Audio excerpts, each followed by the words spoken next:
Hello there, and welcome to the Stories for Tomorrow podcast. We love chatting with interesting people with stories to tell. In each episode, we will be sharing true stories told by real people.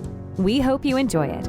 This podcast is sponsored by Klokbox, a digital memory box of your life to be shared with future generations.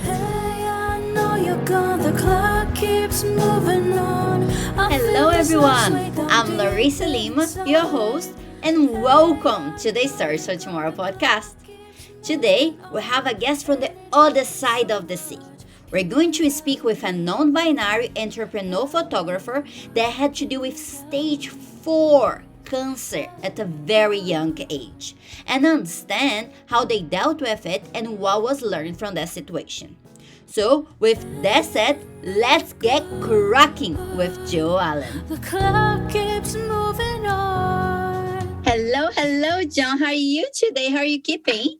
I am good. It's cold over here, but I'm hoping warmer days ahead start to come. Fingers crossed. Fingers and toes. Oh, yeah. I just want to thank you so much for being the Stories for Tomorrow podcast. I know it wasn't easy to schedule our meeting, like we have 6 hours of time difference between us, but we did it. We're here. And thanks for being here and take the time to speak with me. Of course. Thank you for reaching out to me about this. I'm excited to be a part of this project. I was very excited to speak with you, Joe.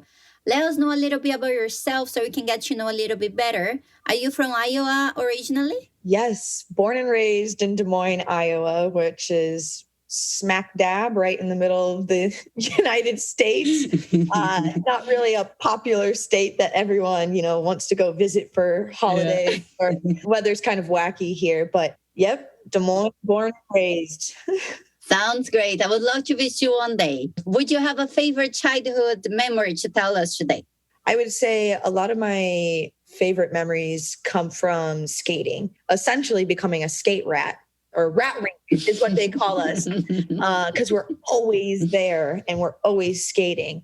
So a lot of my memories come from that. I really enjoyed just dancing to the music, but skating at the same time and meeting friends and doing like the little competitions that we had. There's like little games that they play at the skate rink. So I loved that aspect. And then you could like go up to the DJ and be like, hey, I have a song request. Can you play this song for me so I can skate to it? Like, yeah, of course. Those sounds amazing memories, Joe. I'm sure you had a great time growing up in Iowa. Now, just going a little bit further in time, you told me that when you turned 18 years old, you got some news that changed your life forever. Would you mind sharing it with us? Yeah, so I think I was about 5 weeks into my freshman year of college, fresh out of high school, super excited to, get out, explore the world, do it on my terms, have my own rules. But 5 weeks into my first year, I was diagnosed with non-Hodgkin's Burkitt's lymphoma, stage 4. So that form of cancer was extremely aggressive and kind of on your deathbed at that point.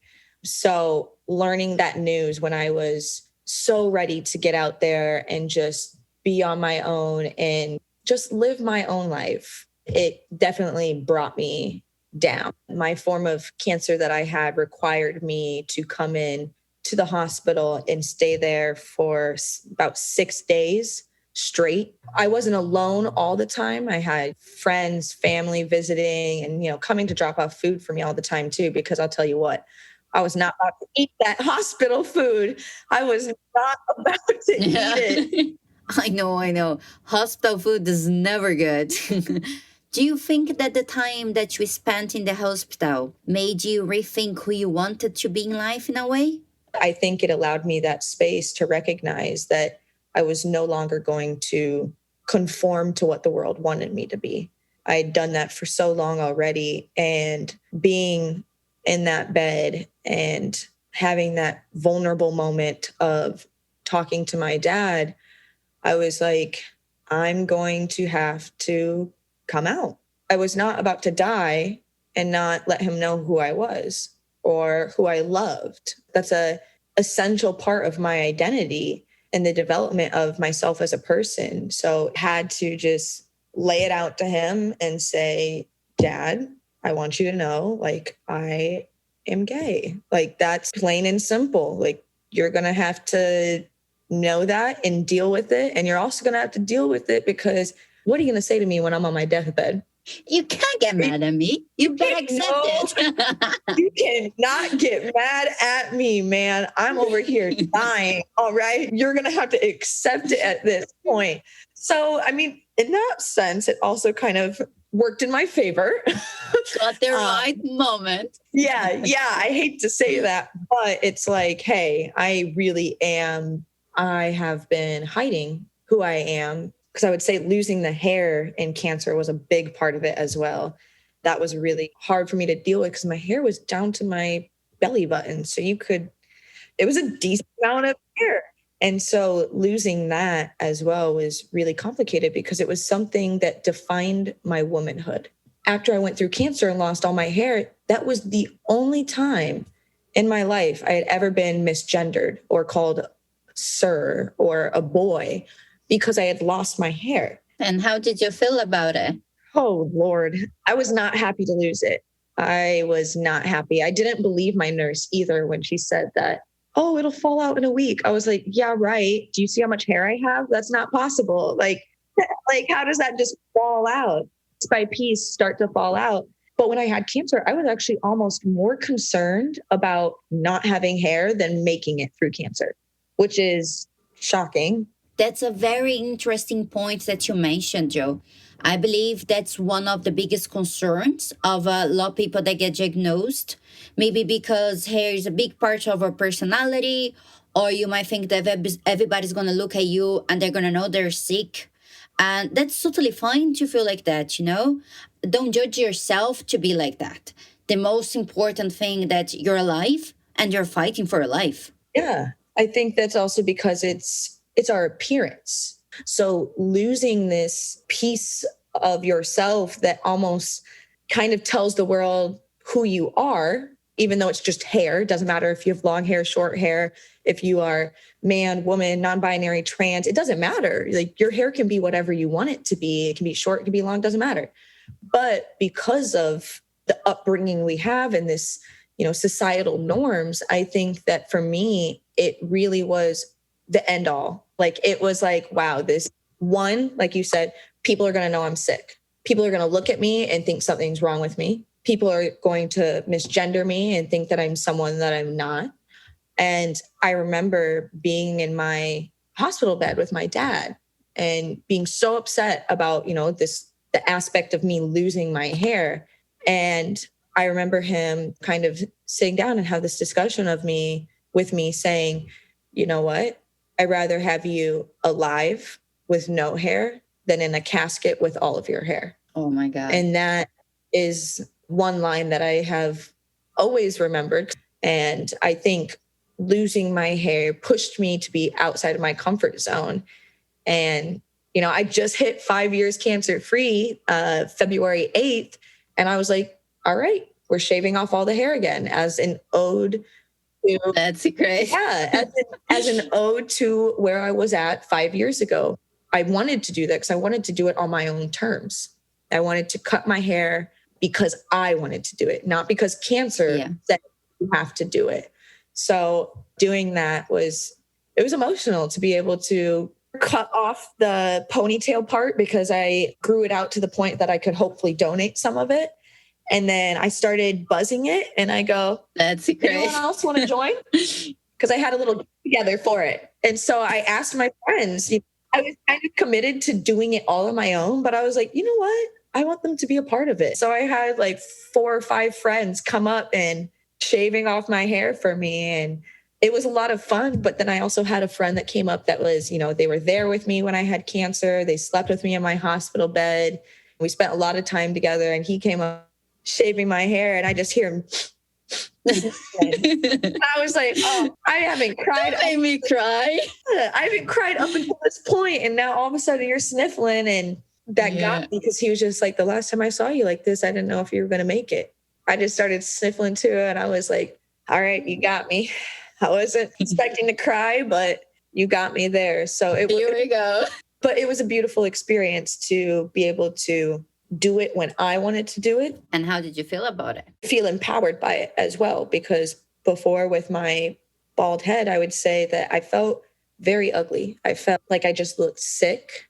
Looking into the mirror today with a shaved head and seeing myself, I still sometimes get that little reminder of where I was 5 years ago, looking at myself in the mirror with no hair and just thinking, wow, I'm hideous. I'm not beautiful. I'm not woman. I'm not this. I'm not that.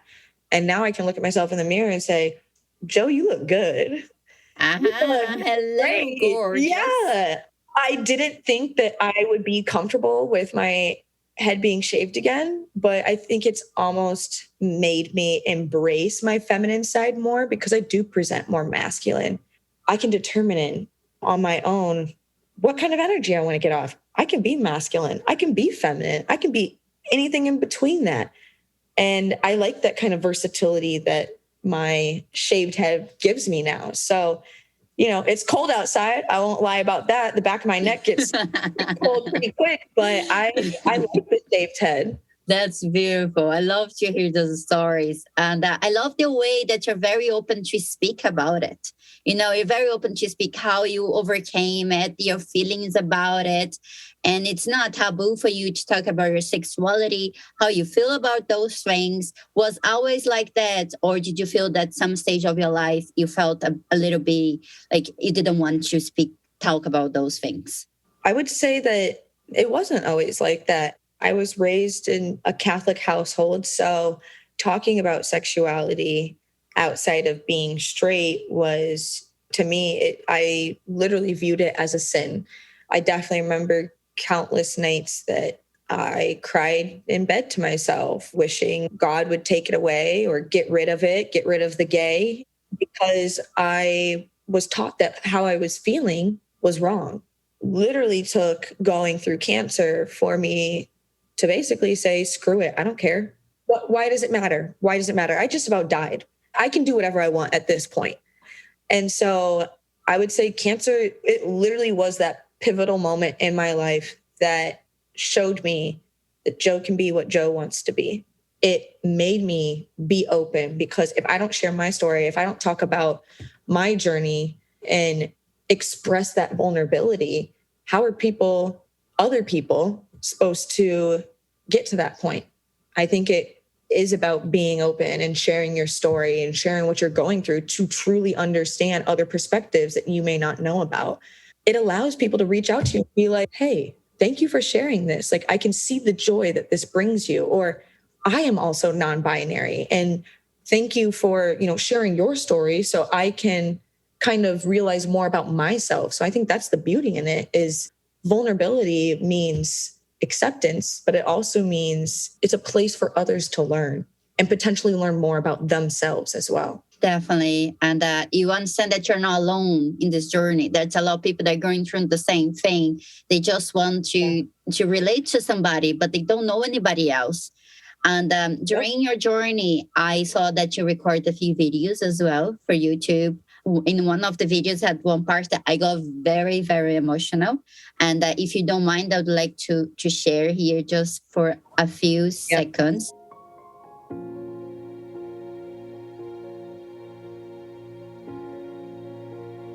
Cancer can't stop me. That's the thing. They want you to think that it can. Not the people, the cancer. I mean, it's like the bad guy in the movie, right? They want you to think you're worthless and that you can't beat it. You're not strong enough, but I'm strong enough. I know I am. When I got diagnosed with cancer, it wasn't just me. My sister got it. My dad got it. My stepmom got it. My brother got it. My grandparents got it. My whole family got it. They all got cancer. My best friends got it. Anyone who's in contact with me and cares about me has cancer. Because cancer isn't a one-person thing. Cancer is a battle that affects everyone.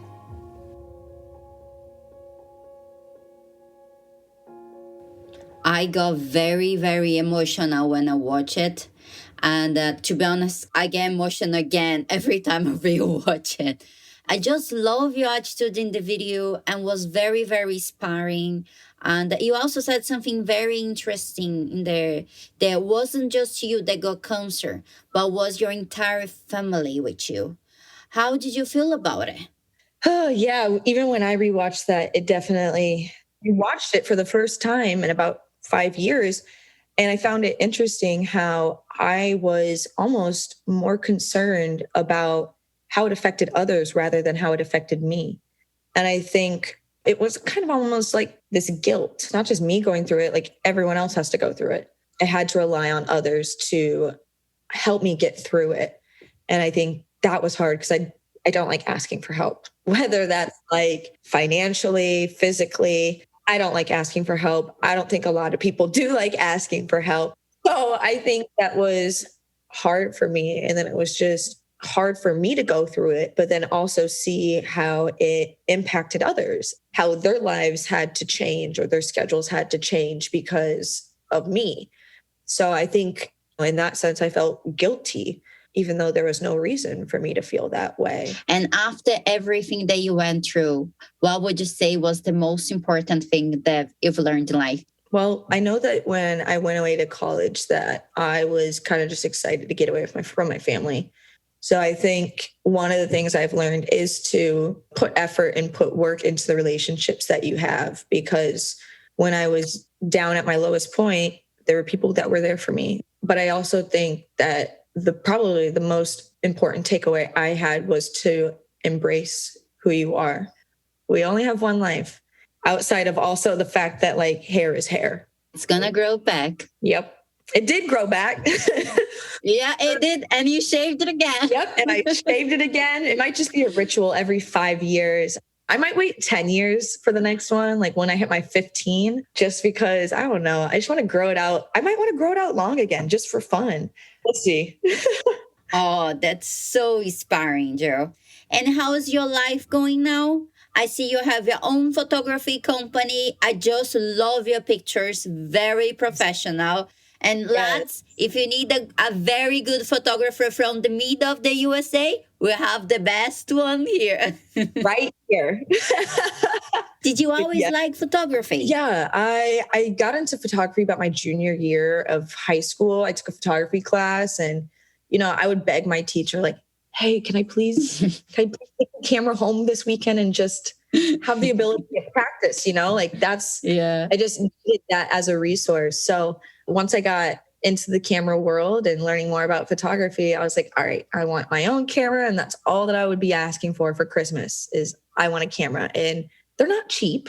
So they're not. I had to wait. Yeah, I had to wait a while to get one. But, my cancer journey is actually part of kind of my story with Jovisuals. Because before I was just shooting, you're shooting whoever, you're shooting whatever, but you're doing it almost for likes. You're shooting specific content because you know that the people viewing it are going to like it. But then I realized when I look at my photos in the creative process, I like there to be a story or something that you can take away from it, some substance to it. And I realized that I was literally just taking pictures of people in locations. Like there wasn't any story I could put to it, nothing. There was nothing I could really develop from it. I kind of redirected my photography into, hey, I am an LGBTQIA and BIPOC focused organization, meaning basically I want to work with marginalized communities to make them feel supported and empowered and validated.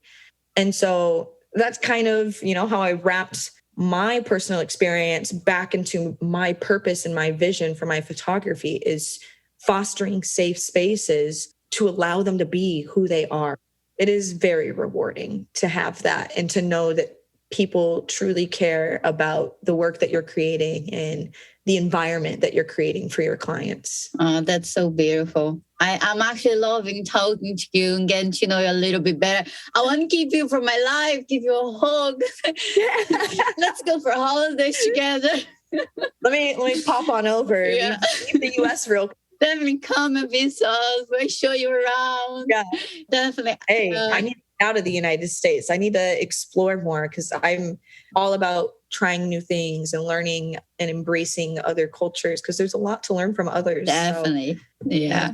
Hopefully when COVID's over, I can take a trip out of here. Definitely. So I have just one final question for you just before you wrap it up, because I know you have your entire day ahead of you. As you know, the sponsor of this podcast is Klokbox. It's a digital time capsule to be shared with future generations. So let's just imagine for 1 second that your own life ended today, but you left a time capsule to your family. What would they find in it? What would you put into your Klokbox, Jo? That's a great question. I mean, I think pulling up those videos, that I posted on YouTube about my cancer journey is definitely something that I would put in there because it is so raw and vulnerable. And I think also speaks to my character and who I am as an individual. But outside of that, I think I would include like all of my photography that I've done over the years. That's beautiful. Because that way they're able to see things that I may have never shared or never posted, because I am the worst about getting out the photos I've taken. Like I have probably thousands of photos I've taken, but have never put out into the world. So I think it would be cool to put that into a time capsule as well, because they can see the development in my artistic approach and process over the years, but also in a way they could take those photos, use it. Like my art could continue to live on despite the fact that I'm no longer living. Because I think a lot of the time, we have artists that pass away and they've made all these creations and it's still able to be put out there. But what happens when you pass away and you're a photographer? Like they might not have access to your work. They might not ever see what you have. So being able to upload it in a space where they could take that and maybe even continue to push my legacy further as an artist, I think would be awesome. So I would say, adding in, like videos and just videos of my cancer journey, but also just like me being Jo, me being the goofy comedian, trying to make everyone laugh so that it can show off my personality to others and whoever else may exist down our family line, whether that's in my family or, whether that's my sister having a family. That way they can show like, this is what your aunt was like, or I don't know, there's not a in-between word for aunt or uncle. I guess like this is what your relative was like. But yeah, I think that would be really cool to be able to have my art continue to live on and exist in that space, but also have the personality of Jo live on. And it would be so cool to even just add it up from like the old VHS tapes that my dad took on a camcorder up until being however many years old and seeing that development as, an individual. I think it tells a lot more about our story when you can see these things, hear these things that they said, rather than just, oh yeah, your relative did this and accomplished this. Like, I want to know about them, their personality, who they were, who they are. So yeah, I think that's what I would add. That's beautiful. It's a way for you to keep memories alive. So it's a very nice. And I loved your answer. It's definitely something that I would do myself as well. I just want to thank you so much, Jo, for being part of this podcast. You have a beautiful soul. I love it. Going through your photography, it's insane. It's beautiful. I love it. I'm actually going to put a link in the podcast. So if people want to check it out, Jo's visuals, they definitely can. So, and I hope to speak to you soon. Thank you so much for being the Stars for Tomorrow podcast. Thank you. I appreciate it. Thank you again for reaching out about this. I loved every moment of it and being able to open up and share with you and anyone else who listens to this. So thank you. Thanks so much for tuning in to this episode of Stories for Tomorrow. If you're enjoying the show, please feel free to rate, subscribe, and leave a review wherever you listen to your podcasts. This podcast is sponsored by Klokbox, a digital memory box of your life to be shared with future generations. Thanks again for tuning in, and we'll catch you in the next episode.